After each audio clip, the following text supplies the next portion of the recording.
Today, or this weekend, we celebrate St. Patrick's Day. Today is also the Ides of March.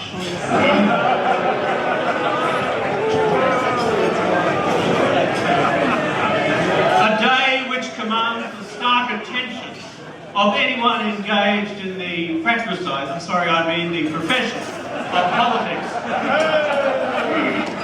Now, there's been a lot of speculation about politics of late. It's time to put a stop to it. It's time to turn off the cold showers. It's time to emerge from the ice baths. It's time to hold our nose and turn off the cryogenic storage tanks. In fact, it's time just to tell it like it is. Given I know that all secrets will be kept safe in a discreet gathering session. It's time to make a bold declaration. I will call it the Ides of March Declaration. It's time to announce at this celebration of St. Patrick's Day 2013, on these Ides of March 2013, that I will challenge any of the Liberal politicians here present.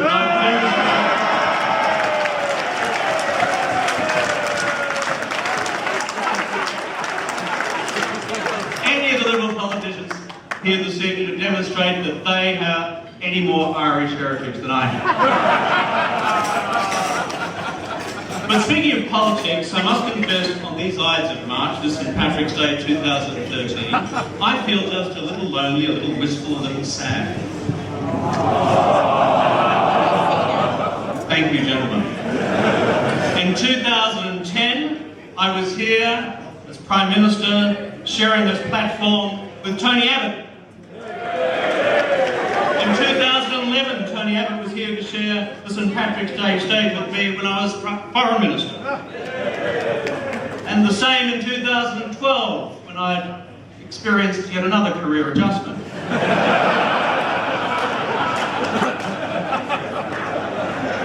In fact, I thought Tony and I were beginning to develop something of a St. Patrick's Day romance together. Particularly if those of you who watched 60 Minutes last Sunday night, indicating that Tony now feels much more comfortable with the prospect of romance. In fact, for the last 3 years now, we've had an annual evening of caring and sharing with Tony and Kevin. But alas, at this year's St. Patrick's Day, it is my melancholy duty to report that verily Tony hath fled the field. Like James II after his defeat at the Battle of the Boyne, ne'er to be seen again. In his absence, George Brandis is here as his secretary. But I say this to you, George Brandis. George, I know Tony Abbott. I worked with Tony Abbott. Tony Abbott was a friend of mine. A friend of mine. And you, George Brandis, are no Tony Abbott. George, don't look so relieved. You're among friends here.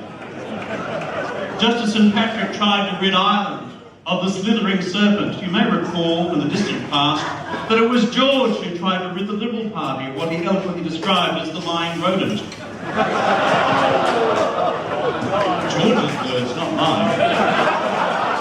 Alas, George, you failed, and instead bequeathed to me that solemn responsibility in the election of 2007. But I digress from my principal St. Patrick's Day thesis that I'm more Irish than the rest of these Liberals put together.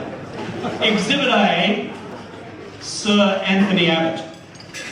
Saint Anthony, origin Portuguese, 1195. Anthony itself, origin Italian, Antonio from the Latin Antonius. Abbott, aka the Mad Monk. Quintessentially English, where Tony himself was in fact born. England, the land of Ireland's oppressor. Exhibit B, Lord George Brandis. Tony's stand-in for this evening. St. George, Greek, Brandis, German, later English. Once again the land of Ireland's oppressor. In fact, George, the connection is worse than that, it appears. German mercenaries from Hesse, where I'm sure the Brandises had connections, were themselves dispatched to the Emerald Isle by the cursed English to put down the Irish risings of 1790. The result, George, the transportation of the first batch of Irish souls to these fair shores in 1791. I say to you, George Brandis, shame, George, shame. So when the Irishness test, George, failed. Now we come to Exhibit C, ladies and gentlemen. Commandant Campbell Newman. The new Laird of Queensland. Now I've heard what the new Laird of Queensland has said today about his Irish ancestors. Thousands may disbelieve him, but I don't. I believe you, Campbell. We all believe you in this room.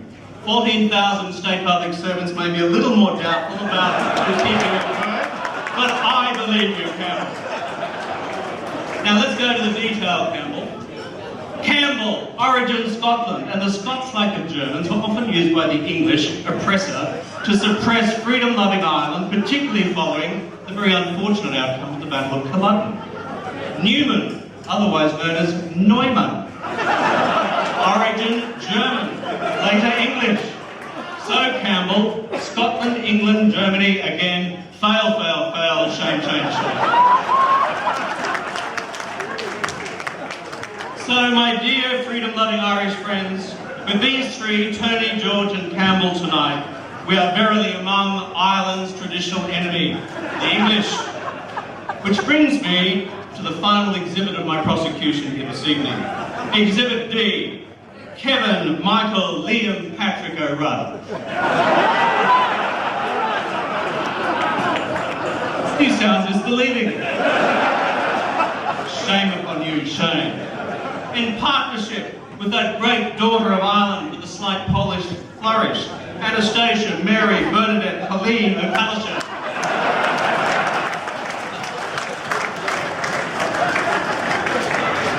Now, some of you may be sceptical about the O'Rudd part, but on my father's side, we Rudds were sorely oppressed by the English overlords, except that was in England. We Rudds, in solidarity with the oppressed of Ireland, decided to steal and to counterfeit from the English crown. These so-called crimes were not for our personal benefit, my love. We did it, my love, to punish the English authorities for what they had done to Ireland. And that's my story, and I'm sticking to it. And the English transported us in English chains to this English colony. So in terms of my Irishness, there is but this one minor complication, that my father's convict forebear was in fact English. But if you become Prime Minister of Australia, something very special happens. The Mormons come and see you. They do. The Mormons have the biggest genealogical research engines in the world. They can trace any family tree, and for any head of government, any head of state, they walk in the door and say, "We are going to trace your family tree," and I was instantaneously afraid. I warned them of my convict forebear. They assured me this was of no concern.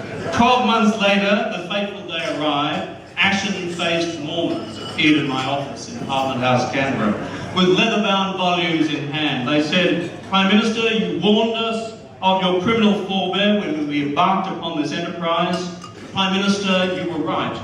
Prime Minister, what you didn't tell us, that you don't have one criminal forebear. Prime Minister, you have 5 criminal forebears." As that other great Irishman and moral theologian, Oscar Fingal O'Flaherty Wilde, would have said, to have had one criminal forebear may be regarded as misfortune. To have had 2 criminal forebears may be regarded as carelessness. But to have 5 criminal forebears may be regarded as excessive. Not to mention, highly predictive of a future career in Australian politics.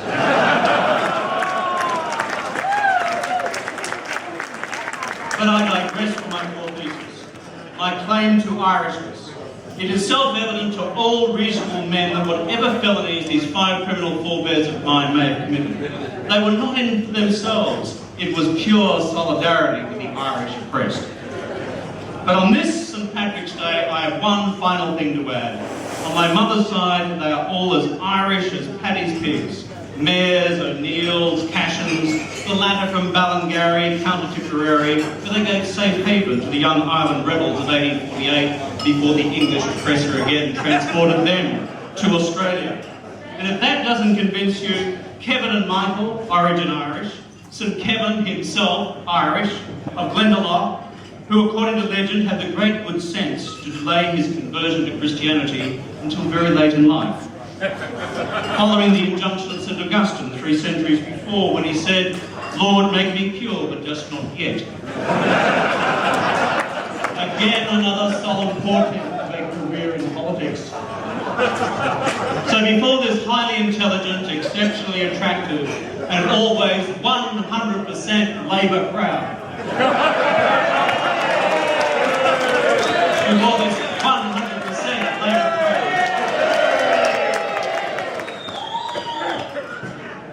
here at the Queensland Irish Club, on this most rigorous test of true Irishness among your political leaders here this evening, both in flesh and the spirit, Abbott, Brandis and Newman, fail, Kevin Michael O'Rudd, as Irish as the Blarney Stone, and a Blarney Stone much kissed in the preparation of these remarks here tonight.